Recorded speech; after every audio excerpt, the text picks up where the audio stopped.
I'm here at the Liv booth and I'm going to be riding a Hail today. The Hail is the 160mm travel enduro bike. So one of the biggest differences between the Hail and our brother company Giant's Rain is the geometry is women specific.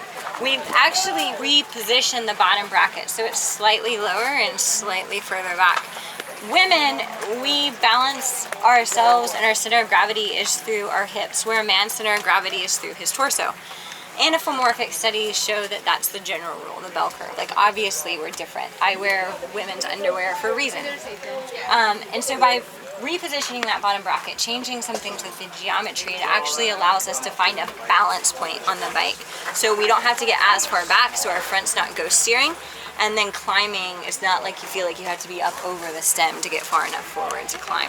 All right, I'm gonna start out in the skills area, maybe take a couple drops on this. Since I only had time for a quick demo on this bike, this won't be a very comprehensive review, but it should give you an idea of my initial thoughts.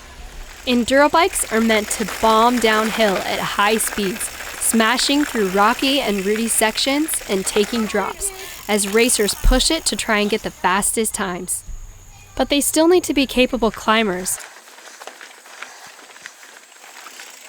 Enduro trails can be relentless as you come off of drops and come straight into another rooty section on the landing.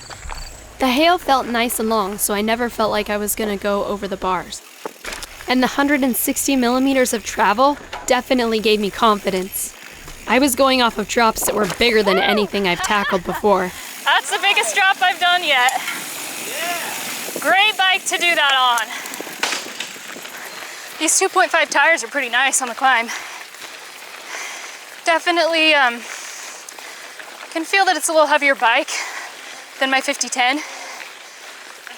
These enduro bikes are long, but this one was created with women's geometry in mind. So it's easier to get over the front end and it climbs really well.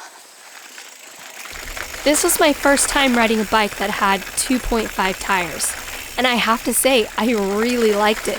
They really help you find the traction both on the climbs and on the downhills. Even on minorly chunky sections, I was always surprised to look down at the fork and see how active it was. For someone like me who's used to riding a little more playful, that may seem unnecessary. But to an enduro racer, you're gonna want suspension that's working hard to smooth out as much of your ride as possible, and that's exactly what this fork does.